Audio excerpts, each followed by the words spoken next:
এই শোনো না, শালু এডিটিং চ্যানেলটা প্লিজ সাবস্ক্রাইব করে দিও, আর এরকম নিত্য নতুন গল্প পেতে আমাদের সঙ্গেই থাকুন।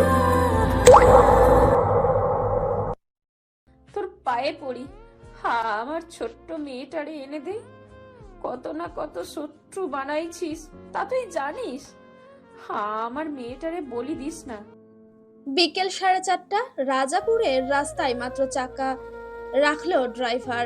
পরশ এক ধ্যানে তাকিয়ে আছে বাইরের দিকে, শরীর যেন কোনো সার নেই। বিশ্বাসই হচ্ছে না তার ছোট্ট ভাইটা আর নেই। এই তো পেছনের অ্যাম্বুলেন্সে রাখা আছে পিয়াসের অস্ত্র চালানো করা ছিন্ন ভিন্ন শরীরটা, হয়তো স্টিচ করা, কিন্তু তারপরেও ভয়ঙ্কর সেই লাশ। পরশ নির্বাক হয়ে সিটে হেলান দিয়ে বসে আছে। গতকালই পাভেল বাড়িতে চলে গেছে, সেই থেকে চাচা থেকে শুরু করে পরিবারের প্রত্যেকটা সদস্য একের পর এক ফোন করে চলেছে তাকে, কিন্তু সেই পরিজনদের ভয়ঙ্কর আর্তচিৎকার পরশ নিতে পারবে না, যার কারণেই ফোন ধরেনি। নিজের উপর এক অপরাধবোধ জন্মালো। না, সে পারেনি চাচার কথা রাখতে, পারেনি মা বাবার দেওয়া দায়িত্বের বোঝা নিতে। 6 বছরের ছোট্ট ভাইটাকে সেই তো নিজের কাঁধে নিয়েছিল 5ম শ্রেণীতে থাকাকালীন। পাভেলকে যতটা শাসন করত তার শিকেটুকুও পিয়াসকে করেনি। অবাধ স্বাধীনতা, আমোদ ফুর্তিতে মোমের মতো মানুষ করেছে। পাভেলকে রাজনীতিতে জড়ানোর সম্পূর্ণ স্বাধীনতা দিলেও পিয়াসকে এসবের ধারে কাছেও ঘেঁষতে দেয়নি। এই নিরাপত্তাবিহীন ঝুঁকিপূর্ণ জীবনযাপন থেকে অনেক দূরে রেখেছে, যাতে গায়ে আঁচটুকুও না লাগে। অথচ আজ সামান্য এক মেয়ের ফাঁদে পড়ে নিজের জীবনটাকেই শেষ করে দিল। ভাবনার মধ্যেই আবারও ফোন বেজে উঠল। ফোন ওঠাতেই অবাক হয়ে গেল, মনের মধ্যে থেকে বলে উঠল। ও কি করে ফোন দেবে? স্ক্রিনের উপর জলজল করে ভেসে উঠল। মুহূর্তেই রিসিভ করলো ফোন, বলল। জেলের ভেতর ফোন কি করে পেলে তুমি? দাঁতের দাঁত চেপে রাগটাকে কন্ট্রোল করলো স্পর্শী, শান্ত কণ্ঠে বলল। আমি জমিন পেয়েছি। আপনাদের পক্ষ থেকে তো কোনো শক্ত প্রমাণ দিতে পারেননি, তাই কোর্ট থেকে আমায় ছেড়ে দিয়েছে। কদিন হাজিরা দিতে হবে থানায় গিয়ে। রাগে সারা শরীর গিজগিজ করে উঠল পরশের, বলল। খুব শীঘ্রই আবার জেলে ঢুকবে, তাও আজীবনের জন্য। আমায় কেন ফোন করেছো জানাতে? স্পর্শী কম্পিত কণ্ঠে বলল। শুনুন, দেখুন, আপনি ফোন কাটবেন না প্লিজ। আমার কথা আছে, বেশিক্ষণ লাগবে না, মাত্র 5 মিনিট প্লিজ। ওপাশ থেকে কোনো সাড়া শব্দ এলো না। স্পর্শী পুনরায় বলল।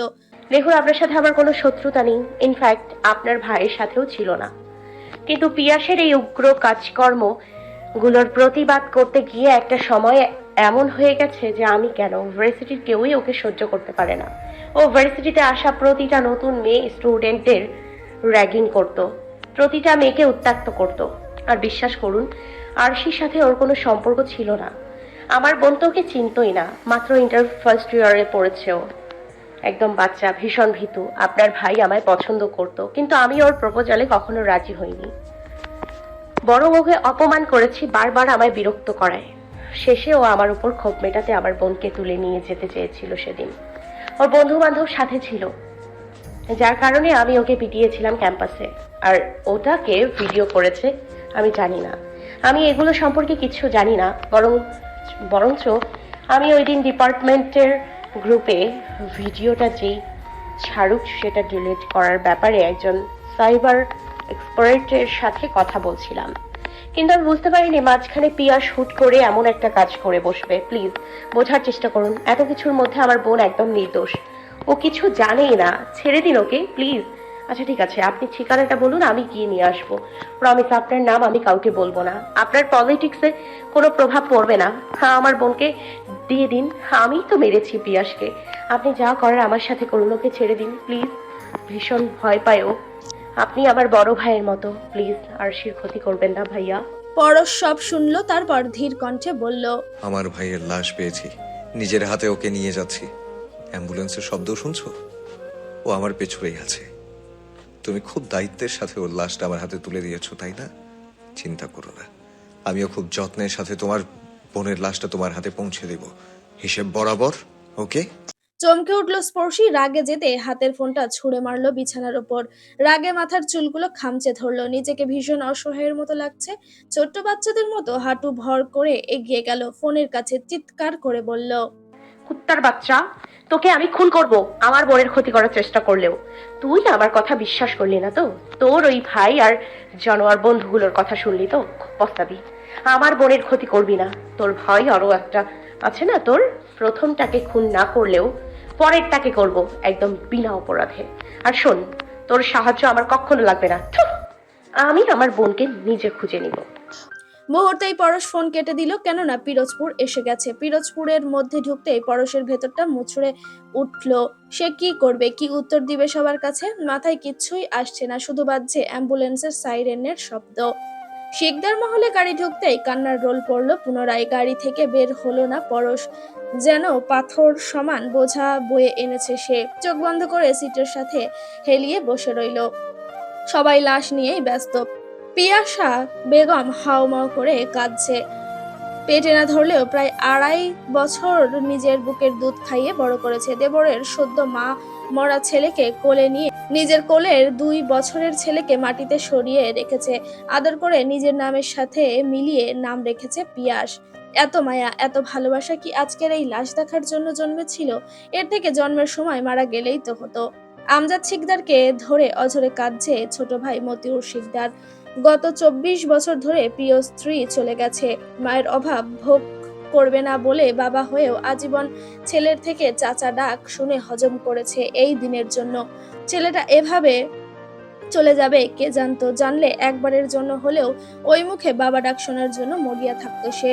কেন হলো এমন? 2 হাত দিয়ে অভিভাবক রূপী বড় ভাইকে জড়িয়ে ধরে বলল, ভাইজান, আমার আর কেউ রইলো না। ছেলেটা এভাবে অকালে কেন চলে গেল? আমায় কে দেখবে? আমজাদ শিকদার ভীষণ শক্ত মানুষ। ছোটবেলা থেকেই তুখোড় রাজনীতিবিদ ছিলেন তিনি। তার রেশ ধরেই ছেলে দুটো সেই পথেই হাঁটছে। তিনিও আজ মলিন মুখে দাঁড়িয়ে আছেন। ভেঙে চুরে গেছে ভেতর থেকে। পিঠে হাত বুলিয়ে বললেন, অকালে মৃত্যু বলতে কিছুই নেই। হয়তো ওর ভাগ্য এমনভাবে নির্ধারণ করা ছিল যে আত্মহত্যা করে প্রাণ যাবে। নিজেকে সামলা। আমার ছেলেরা কি তোর ছেলে নয়? ওরা কি তোকে ফেলে দেবে? শান্ত হ, ছেলেকে কবর দিতে হবে। মর্গ থেকে বের করে বেশিক্ষণ লাশ রাখা যায় না। পাভেল অনেকক্ষণ ধরে ভাইকে খুঁজছিল। গাড়ির কাছে আসতেই দেখলো নিস্তেজ হয়ে চোখ বন্ধ করে বসে আছে। দরজা খুলে ধরে বের করলো। এরপর ধীর পায়ে হেঁটে বাড়ির ভেতরে নিয়ে গেল। আর কিছুক্ষণের মধ্যেই গোসল করিয়ে জানাজা পড়ানো হবে। ভাই ঢাকায় নানা ঝামেলায় থাকার বিধায় নিজেও হয়তো গোসল করেনি। বাথরুমে ঢুকিয়ে দিল গোসল করতে, নিজেও বাইরে চলে গেল। বিশাল জনসমাবেশ দ্বারা জানাজা সম্পন্ন হলো। একে একে কাঁধে চড়ে পিয়াসকে পৌঁছানো হলো তার আসল ঠিকানায়। স্বভাবগতভাবেই একে একে ফাঁকা হয়ে গেল স্থানটি। রয়ে গেল শুধুমাত্র চির আমিটা, যার হিসাব নিকাশ শুরু হয়ে যাবে কিছুক্ষণের মধ্যেই। রুমের বারান্দায় একটা চেয়ারে বসে কবরের দিকে তাকিয়ে আছে পরশ। এখান থেকে স্পষ্ট দেখা যাচ্ছে ভাইটার নতুন ঘরটুকু। ঠান্ডা চিত্তে তাকিয়ে আছে সেদিকে, অথচ ভেতরে তার আত্মচিৎকারে ফেটে যাচ্ছে কলিজা। এফর ওফর হয়ে যাচ্ছে তার বুকের ভেতরটা। কেন ভাইটাকে সাথে নিয়ে আসলো সে? কেন রেখে আসলো একাকী? কেন দেখা হলো ওই বেঈমান মেয়েটার সাথে, যার কারণে ভাই আজ চিরনিদ্রায়? এতটা ভালো কি কাউকে বাসা যায়? যদি পরশ জানতো তাহলে পায়ে ধরে হলেও বিয়ে করিয়ে দিত মেয়েটার সাথে। কেন বলেনি তার কাছে পিয়াস? কেন এভাবে লজ্জায় নিজেকে বলি দিল? না, এখানে ওই ছোট্ট মেয়েটার থেকেও বেশি দোষ স্পর্শীর। পরশ ক্ষমা করবে না ওকে। পুলিশ কিছু না করলে সে ছাড়বে না। প্রয়োজনে খুব কাছে এনে তারপর আছড়ে ফেলতে হবে। তিল তিল করে যত্ন সহকারে মারবে ওকে। রাত 1:30। পুরো পৃথিবীটা এখন নিস্তব্ধ অন্ধকারে ছেয়ে আছে। কিছুক্ষণ পর পর বাতাসের দমকা ঠান্ডা হাওয়াগুলো উড়িয়ে দিচ্ছে সারা পিঠময় চুল। চোখগুলো তার কোনো এক নিস্তব্ধ দিঘে। চোখে নেই ঘুম। কিভাবে ঘুমাবে সে? পাতা দুটো বন্ধ করলেই কানে বাজে আরশির বেদনার্ত চিৎকার। মন বলছে এই বুঝি কোনো জানোয়ার তার বোনের ছোট শরীরটা ছিঁড়ে করে খাচ্ছে। উফ, যন্ত্রণা! না, এমনটা কেন হলো? তার জন্য হয়েছে সবকিছুর জন্য সে দায়ী। আচ্ছা, এখন কি আরশি কাঁদছে? ওই পিশাচগুলোর অপবিত্র ছোঁয়াগুলো কি কাটার মতো বিঁধছে তার ছোট্ট শরীরটাই? চিৎকার করে থামতে বলছে কি তাদের? অনুরোধ করছে কি ছেড়ে দিতে তাকে? আর্তনাদ করে কি স্পর্শীর উদ্দেশ্যে বলছে না, আপু, হে কোন নরকে ফেললে আমায়? তুমি তো সুখেই আছো, কেন তোমার কর্মের ফল ভোগ করতে হচ্ছে আমার এই ছোট্ট পবিত্র শরীরটাকে? কেন আজ আমার প্রাণটুকু অনিশ্চয়তায় ভুগছে? হাঁটু ভেঙে ছাদের ফ্লোরে বসে পড়ল স্পর্শী। কান্নায় ভেঙে পড়ল ধরণীকুল। উফ, কি কান্না সেই! এই নিস্তব্ধ রাত্রির এই বোবা কান্না যেন আশেপাশ থেকে বোবা বৃক্ষগুলোর অন্তর ও নাড়িয়ে দিচ্ছে। বাতাসের সাথে নিজেদের ডালপালাকে নাড়িয়ে স্পর্শীর সাথে সাই মিলিয়ে বলছে, তুমি ভয় পেও না, আমরা আছি। দিনের প্রথম অংশ মাত্র আলোড়ন সৃষ্টি করে ধরণীতে বিরাজ করছে। সূর্যের আলোক রশ্মিগুলো একে একে প্রখর হয়ে তীব্রভাবে বিঁধে যাচ্ছে চোখে। উফ, এমন কেন হচ্ছে? রুমের মধ্যে আলোর তীব্রতা এতটা প্রখর হলো কি করে? ফোলা ফোলা লাল চোখ দুটো বেশ বেগ পেতে হলো খুলতে। চোখের নিচে অশ্রুকণাগুলো শুকিয়ে দাগ হয়ে গেছে। পুরোপুরি দৃষ্টি নিক্ষেপ করতেই চোখের সামনে সূর্য দৃশ্যমান হলো। তড়িৎ বেগে উঠে দাঁড়িয়ে আশেপাশে তাকালো স্পর্শী। এটা ছাদ, তার মানে গত রাতে এখানেই কাঁদতে কাঁদতে ঘুমিয়ে পড়েছিল সে। দ্রুত পায়ে নিচে নামতেই দেখলো সিঁড়ির কাছে উদাস হয়ে আকাশের দিকে তাকিয়ে আছে পিপাসা। স্পর্শী ধীর পায়ে মায়ের কাছে গেল। তার পাশে বসে সান্ত্বনা স্বরূপ সাজানো মিথ্যা কথার ঝুড়ি বলল, মা, আরশিয়ার খোঁজ পেয়েছি। যে ছেলেটা মারা গেছে ওর বড় ভাই নিয়ে গেছে রাগ করে। ওই ছেলেটা ভালো, ওই আরশির কোনো ক্ষতি করবে না। আমার সাথে কাল কথা হয়েছে, বলেছে আমি যদি প্রমাণ করতে পারি আমি নির্দোষ তাহলে ছেড়ে দেবে। শান্ত চোখে স্পর্শীর দিকে তাকালো পিপাসা। থুতনিতে আঙুল দিয়ে স্পর্শী নিচু মুখটাকে আর একটু উঁচু করে বলল, কিভাবে প্রমাণ করবি? ঢোক গিলল স্পর্শী বলল, আমি পিয়াসের বন্ধুদের কাছে প্রয়োজনে হাত জোর করে ক্ষমা চাইব। মাথা নাড়িয়ে উঠল পিপাসা বলল, হ্যাঁ হ্যাঁ হ্যাঁ হ্যাঁ, তাই যা, গিয়ে দেখ ওদের মনটা একটু গলে নাকি। ভালো করে একটু নরম হয়ে মাপ চাইবি, যেন মায়া হয় ওদের। আচ্ছা, আমিও আসবো নাকি তোর সাথে? মাথা নাড়িয়ে স্পর্শী বলল। দরকার পড়বে না। এরপর কোনরূপ বাক বিতণ্ডায় না জড়িয়ে রুমে প্রবেশ করলো স্পর্শী। গায়ের পোশাক চেঞ্জ করে টেবিল থেকে ঢকঢক করে পানি খেলো। হাতের ফোনটা টিপতে টিপতে গেটের বাইরে বের হলো। অনন্দার নাম্বারে কল করতেই ওপাশ থেকে রিসিভ হলো। মুহূর্তেই শান্ত গলায় স্পর্শী বলল, একটা হকস্টিক বের করে হলের সামনে দাঁড়া। পিয়াসের রুমমেট তিনটার কাছে হাত জোর করে মাফ চাইব। আমি 10 মিনিটের মধ্যে আসছি। রিকশা থামতেই দ্রুত পায়ে নেমে পড়ল স্পর্শী। প্রীতিলতা হল থেকে পুনরায় নজরুল হলে যাওয়ার জন্য রিকশায় উঠল। সঙ্গে অনন্দাও আছে। ইতোমধ্যে অনেকেই তাকে কংগ্রেস করেছে মুক্তি পাওয়ার জন্য, কিন্তু স্পর্শী নির্জীব। হেই এভরিওয়ান, আসসালামু আলাইকুম। নিত্য নতুন ভিডিও পেতে আমাদের সঙ্গে থাকুন। পরবর্তী পর্বের জন্য অবশ্যই অপেক্ষা করবেন।